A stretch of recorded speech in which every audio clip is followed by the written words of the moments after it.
Hindi mo rin talaga masasabing sayang lang ang oras sa mga kalokohang ginawa mo nung kabataan ka pa eh. Bakit kanyo? Eto habang tumatanda kayong magbabarkada, unti-unting nababawasan yung mga inuman, tambay, kwentuhan kasi nga lahat busy na. May kanya-kanya ng responsibilidad bawat isa. Yung mga dating isang aya mo lang kompleto na kayo, minsan sasanduan nyo pa sa bahay para lang payagan.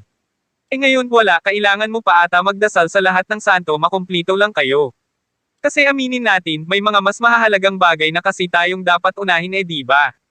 Pamilya, trabaho, career, pera, love life kaya gustuhin mo mang makasama yung mga tropa mong daig pa magkapatid sa sobrang close nyo, ang hirap na magawa. Kasi meron ng due date bills, naghahabol ng promotion, nagpapayaman, busy sa career, o minsan ayaw lang talaga payagan ng asawa haha. Kaya yung mga kalokohan, katarantaduhang ginagawa nyo dati. Oo minsan mali, dala lang ng kabataan, o lasing pero hindi yun pag-aaksaya ng oras kapatid.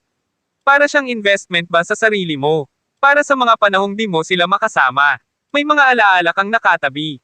Yung tipong kahit wala sila pag naalala mo yung mga pinaggagagawan nyo dati para kang lumalaya, parang bumabalik yung pagkabata mo tapos ayun mapapangiti ka na lang bigla. Sabay sabi sa sarili, miss ko na tong mga gagong taa. Papa Choy Production.